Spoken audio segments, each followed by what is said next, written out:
Good evening, ladies and gentlemen, and a very warm welcome to Trinity Parish Hall this evening. When the public perception is generally that there isn't an interest in politics, it is perhaps sad that there aren't more of us here tonight, but perhaps it does also show that everybody has considerable confidence in the existing candidate that we have as Constable of our parish. For those who do not know me, I'm Mike Powell. I've been a proud resident of Trinity for, I think, 26 years, Jane, or thereabouts. And we live on the Trinity St Helier boundaries with my wife Jane and two sons, Hugo and Robbie. Prior to that, I was brought up on the St Helier Trinity boundary, where I was spent all my childhood, and my father quite frequently used to look across the boundary, which was literally on the field behind our house, and look rather enviously at the fact that the rates were considerably less to the north. As I'm sure you're aware, we don't have a contested election in Trinity this time, Philip being the only candidate to have put forward his name to remain as Constable of our parish. That might lead to an obvious question as to whether or not it is actually necessary or appropriate to have a Hustings meeting. I think probably the answer is that it very definitely is, because if we accept the principles of transparency and accountability, then I think there must be every opportunity for parishioners to ask our candidate any questions that are on their mind, and also for him to explain to us what he proposes to do in the coming term. So I think it is definitely an opportunity that should have been taken up, and for all of you who've come, thank you very much indeed. This evening's procedure, and we will do it with no great formality because we are such an intimate group, is that I will conclude very shortly. We will hand over to Philip, who will then explain what he has achieved over his last term, and more particularly perhaps what his aims, hopes and ambitions are for his next term. After that, we will throw the floor open to anybody who wishes to ask any questions. The questions can only be confined to Trinity residents, and please state that you are a resident if you have a question, and we really would encourage you all to ask questions, please. And can we have those questions, please, as fairly clear and fairly concise, without, if possible, any particular statements, personal statements being made. We have 2 hours, theoretically, to 8 o'clock. I don't think we're going to need that. And obviously, when we've asked all the questions that anybody wants to ask, then we will simply wind up and go home and sit in the setting sun. From a housekeeping perspective, just so that you're aware, there are 3 exits. There are the doors through which you've all come. There's the kitchen door, which leads out to the car park, and behind Philip and I, there is the door leading out through the offices. Toilets are at the back by the main doors, and if I could ask you kindly just to switch off or silence mobile phones, that would be much appreciated. So I think without further ado, I'll hand over to Philip. All right, thank you, Michael.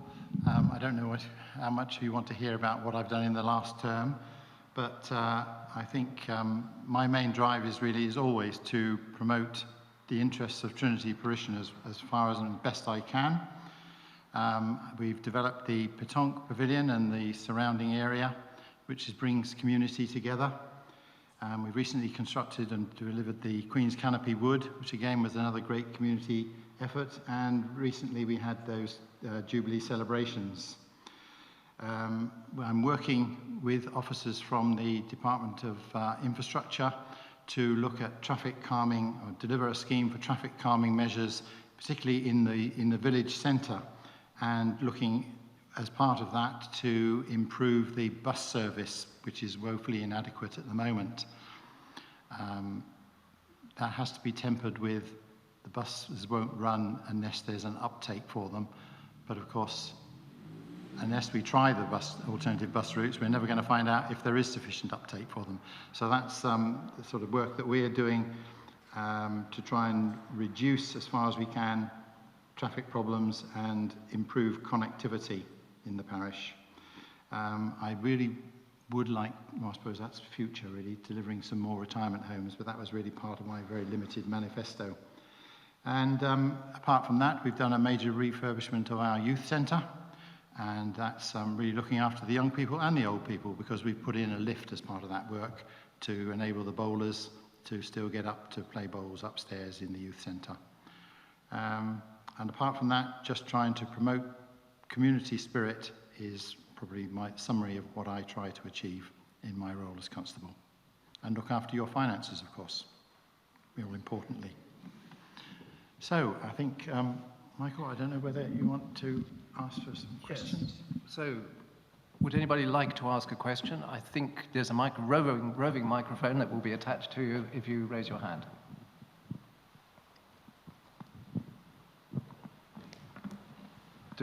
Well. Hi, my name is Diane and I live in Trinity. I'd just like the Constable to say a bit more about what we've been doing with the climate change group, please. Yes, certainly. As Diane knows, we have established a climate emergency committee, and we have had one event so far. And we are trying to bring together community. We want to promote as much as possible sustainable living in Jersey, getting closer to achieving food security by promoting locally grown vegetables and products like that. We've got lots of ideas coming out of that committee, and I hope that that will develop once it's gone a little bit quiet over the last few months simply because of Queen's Canopy and the run-up to the elections. But we hope to rekindle that, and Trinity is also an active member of the parish-wide group of climate emergency committees which have come together to promote and share ideas across parishes. My name is Debbie. I also live in Trinity, and I'd like you, if you could please explain the none of the above. The none of the above? Yes, none of the above. I did invite him along this evening, but unfortunately he declined.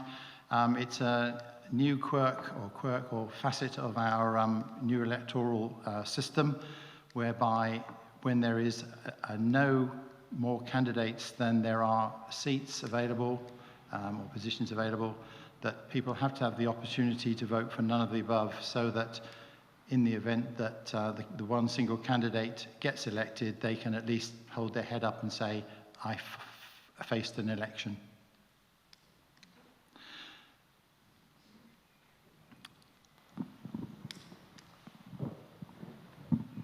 Thank you. I don't normally need a microphone, but there we go. Tammy, and I'm a resident of Trinity as well.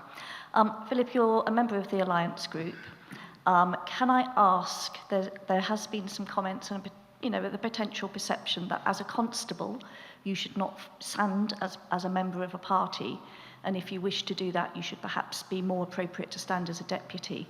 Can I ask whether you see any perception or any potential conflict of you standing as a party member?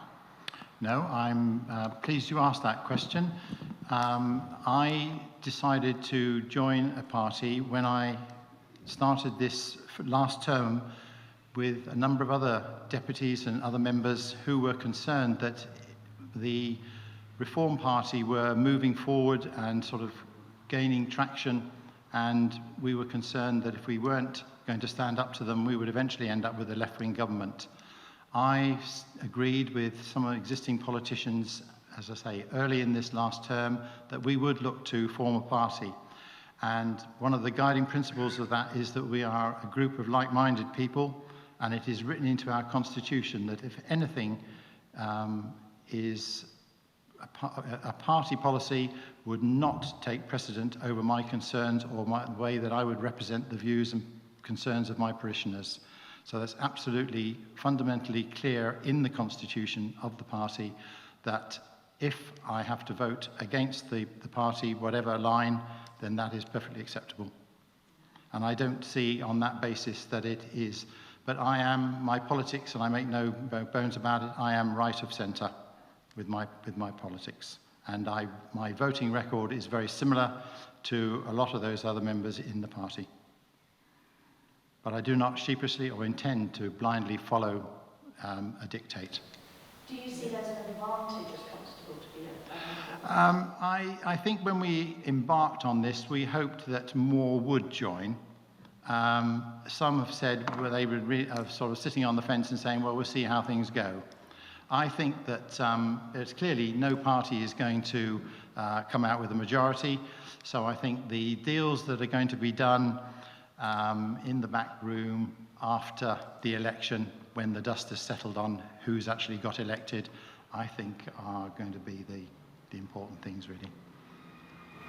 If, for example, another thing above Vote.je, would you resound? No, absolutely not. On bad days, I'm almost thinking perhaps it would be a good idea if he did, and I can retire happily to my little workshop and enjoy my retirement. I do feel that I would like to do another term. There's still things that I would like to achieve, and one of those would be to deliver some more sheltered homes, because we've got an urgent need in this parish. I've got a list in the office there of more than 50 names of people who would move into our retirement homes at the moment, and that would free up existing, perhaps larger properties for other people to occupy, and would go some way to addressing the housing shortage. I would stress none of my comments are personal. It's No, absolutely. That's what we're here for. But as I say, the views you get from me are my views, not the party views. So, somebody else must have a question. Can I? Yep. I mean, I'm not sure that it's appropriate for the chairman to ask a question, but I will. Just following up, really, the tenor of the questions that have just been asked. Do you think constables should actually take senior roles in government or seek ministerial office? Again, speaking personally, no. Simply because I believe that the constable's place is here in the parish. It has to be seen and to be visible in the parish and accessible as much as possible to the parishioners. And that's what I always aim to do. As part of my estate's work, you are expected to do something over and above rocking up to the assembly once every 3 weeks. And the work that I do is chair, in this current assembly, it was chair of the planning committee, which involves 2 or 3 days a week, 2 or 3 days a month, and also a commissioner for Jersey Overseas Aid. So those are the roles that I do outside of my, or say, day-to-day role as constable and a member of the States. And I think that that's enough, to be honest. If you ask Angela, she would say she sees less of me now than when I had a proper job. And it isn't all about this. The amount of reading material that we get has to be seen to be believed, to be honest. And I would be first to admit there's no way I can ever read it all. You have to be selective about what you read. Thank you. Do you feel that Constable still has a specific role within the State's Assembly? Yes, I like to think that the constables are the voice of reason.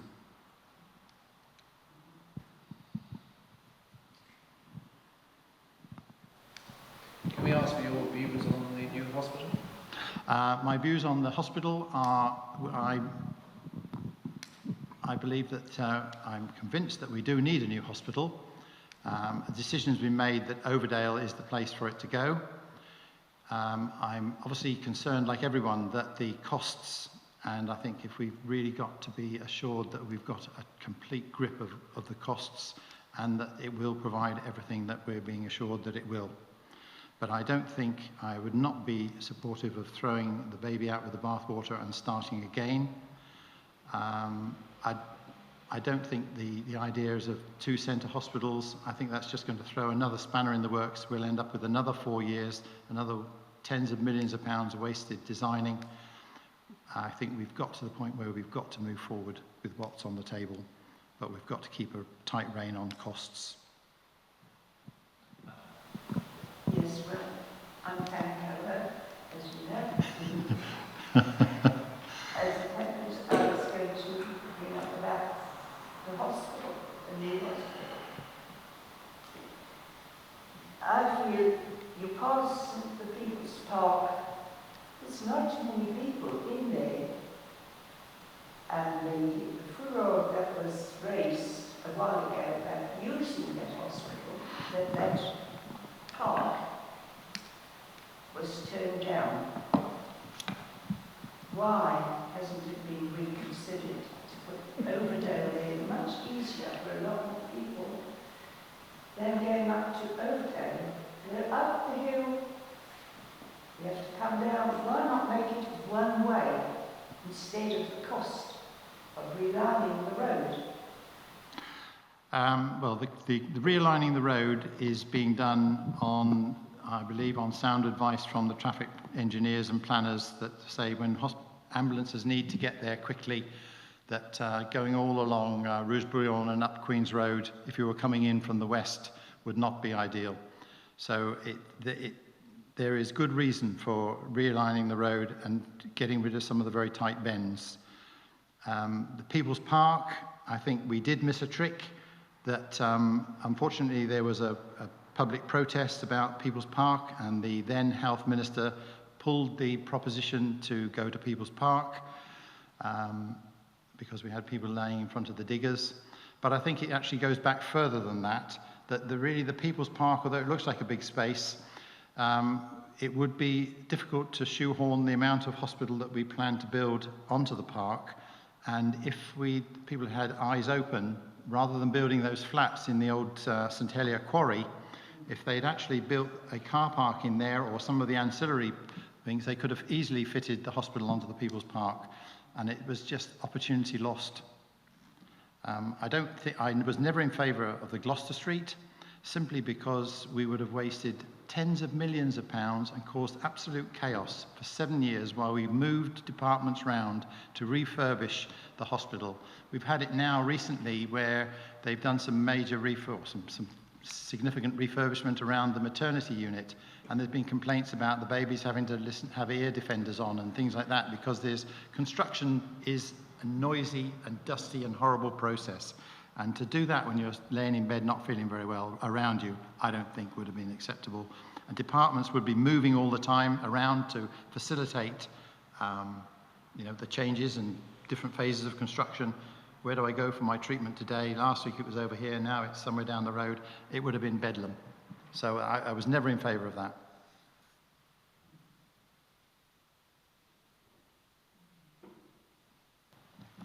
Jeff. Connétable, you inevitably end up with a role in the States and a concern beyond Trinity. We live in a relatively comfortable parish as such. The kind of sink of the island really is St Helier. And there, I've become aware just in the last 3 weeks of people who engage with us in Trinity here, who at the whim of private landlords have seen their rents go up by 25, 30%. And it's a pay up or get out. Do you have a view as to what kind of policy the state should be having to look after the more vulnerable, more vulnerably housed in our community, please? Right. I think that unfortunately, the escalation in property prices and rentals has partly been driven by people with money to invest, have invested in property, and that has actually had a detrimental effect on people trying to get into property and into rental prices. And the threat of bureaucracy, I think, or ever-increasing bureaucracy, has forced a number of landlords to decide to sell up and put their properties on the market, which has reduced, again, the amount of accommodation which is available for rent. The only way that we can address it is by encouraging Andium, who are our social housing provider, to do more than they're already trying to do. And I suppose, sorry. At the moment, I understand it, that one rent for a state's property follows the market, yes. Do you think that's the right way around? It has never seemed sensible to me, because we subsidise that, through Social Security subsidises that. So as the rates go up, the amount that we're subsidising it goes up. So we essentially seem to be taking money out of one pocket and putting it in the other, rather than actually achieving anything. And I think it's because that subsidy is there, which is making things go even higher. But I do appreciate, I know that we do live in a very comfortable parish out here, and that a lot of people are really struggling. And I think that's where our social security system has got to be tuned to make sure that we do pick up the people who are in genuine need, rather than blanket cover, because blanket cover doesn't, it needs to be, that valuable resource needs to be properly targeted.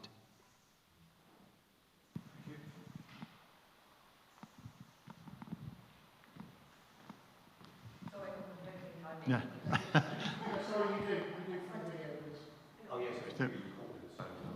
Sorry, my name's Jane Powell, I'm a resident of Trinity, and my question is also related to housing in that currently I believe it is still possible to purchase property second to an initial property for buy-to-let purposes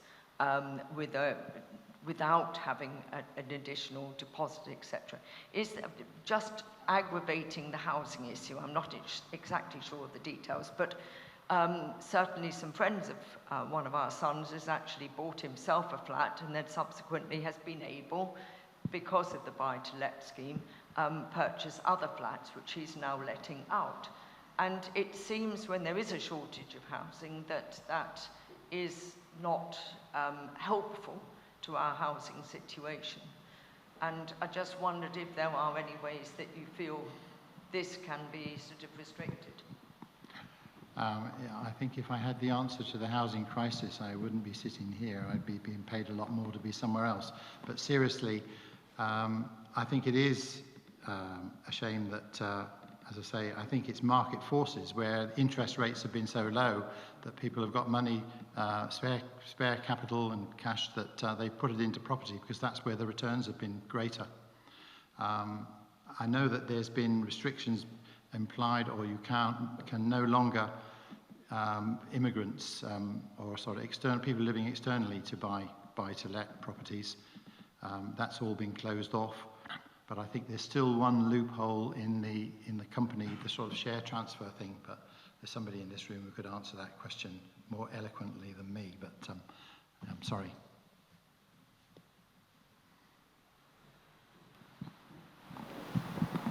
Being a rural parish, what do you think we should be doing to support our farming community? I think that we should be getting right behind the farming community because we need to do as much as possible to secure food security for this island. With the way that the transport costs are going up, we really have to support the farming community, custodians of our countryside. We drive around and see they cut all the hedges and do all that work. If we don't have farmers looking after that land, we are going to be in all sorts of trouble. I think historically, we've got to identify that our food has been cheap, relatively cheap, for years. If you look back how much you paid for a bag of potatoes 10 years ago and how much you're paying for a bag of potatoes today, and the cost of producing that to the farm, the only people who've been losing out have been the farmers. And I think it's fine for people to say that we've got to pay the farm workers more, which is right. But on the flip side of that, if we're not prepared to pay more for our food, who's going to subsidise it?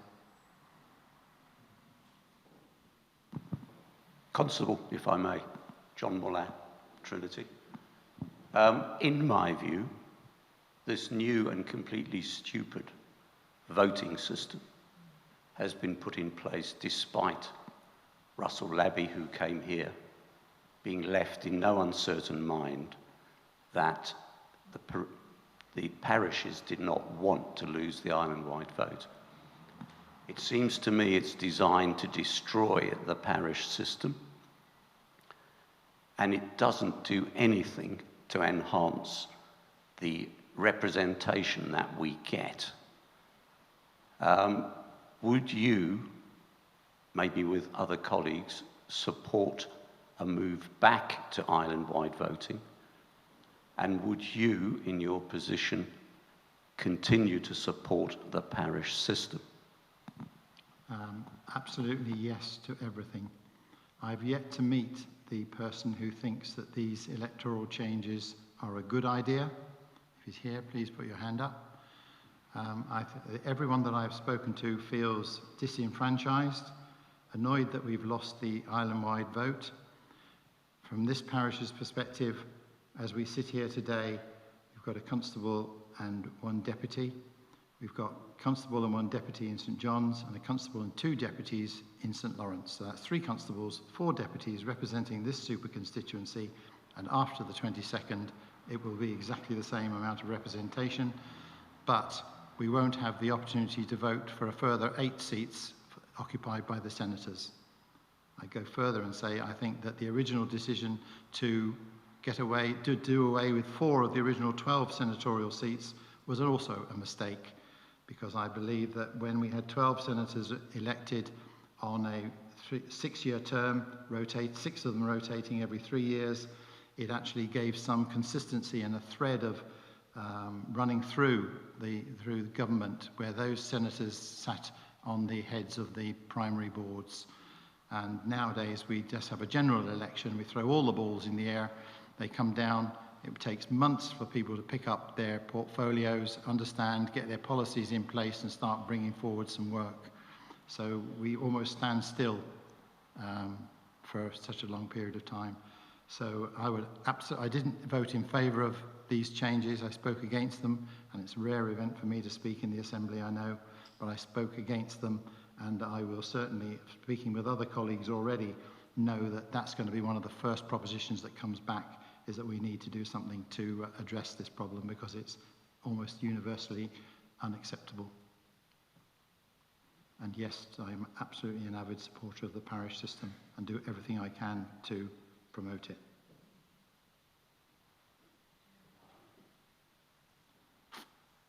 Any other questions?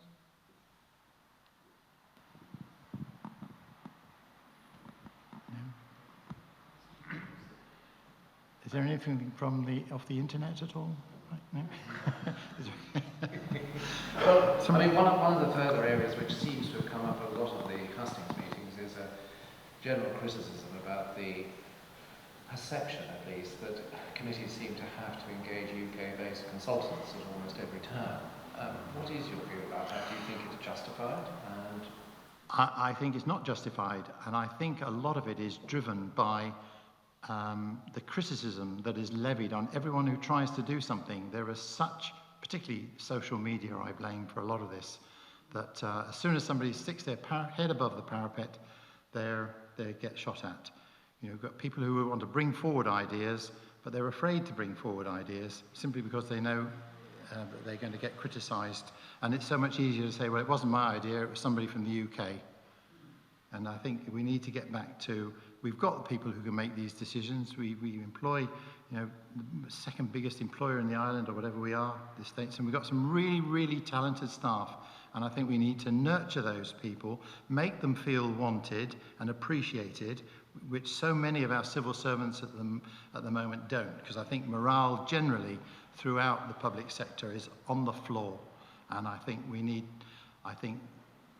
perhaps there's a little bit of fine-tuning that can be done in terms of numbers, but we need to make the people who work for us feel valued, appreciated, and given the tools and to do the job, and the confidence that when they come forward with things, not everything works. You know, we've got some good ideas, but we've got to accept that. You know, if we can't live in a perfect world, sometimes we'll get it wrong. We should be in a position where we learn from mistakes. We put our hand up, say we got that wrong, we've learned from that, let's move forward and do something else. You know, not just berate everybody when the wheels come off.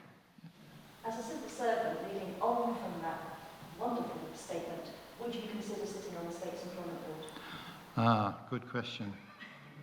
I think probably not, simply because I don't have any HR experience, and I think we need to have people who've got more business and HR experience there. No, I don't think I would like to do that, because I like to go. I might put myself forward for planning because I've got experience in construction, and I feel that that's where I can make my best contribution, if I'm perfectly honest.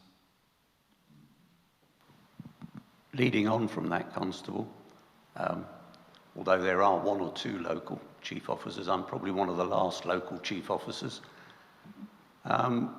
Many years ago, I was also president of the Civil Service Association, but many years ago, there was a great push to have a properly constituted, thought out and progressed succession plan.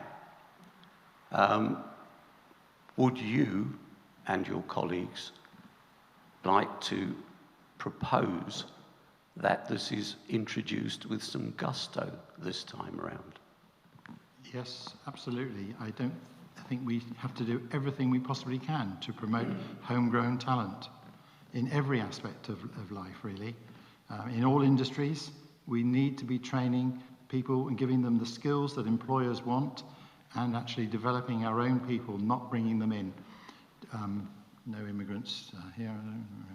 But no, but I think in the main, obviously we do have to bring people in for specific tasks, but there is no reason why we shouldn't be promoting homegrown, because I think it actually adds to the core values and the appreciation within the individual organisations. When you worked your way up through and then suddenly arrives, gets helicoptered in at the top, it doesn't do any good for the morale of everyone who's trying to move forward. So I think that's an absolutely sound idea, and I'd happily get behind it. Just following on really from Jeff's point, and we all recognise the spiralling cost of living and it's becoming a huge concern, I think, to everybody. Do you think it would ever lead to a consideration to removal of GST on food? No, I believe that the rationale of keeping it low, broad and simple is right, and that where assistance and help is needed, that is targeted through the income support or whatever.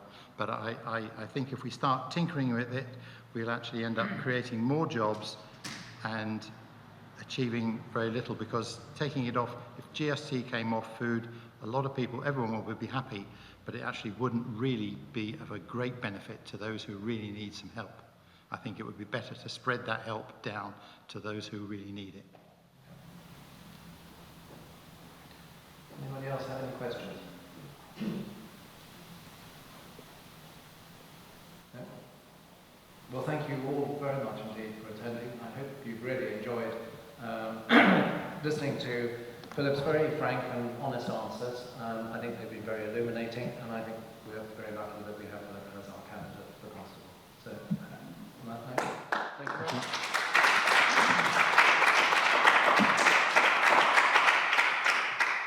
Thanks, everyone. Well, I hope you'll turn up and vote next Wednesday, and obviously consider one of your votes, or your vote for me, or my friend here, none of the above.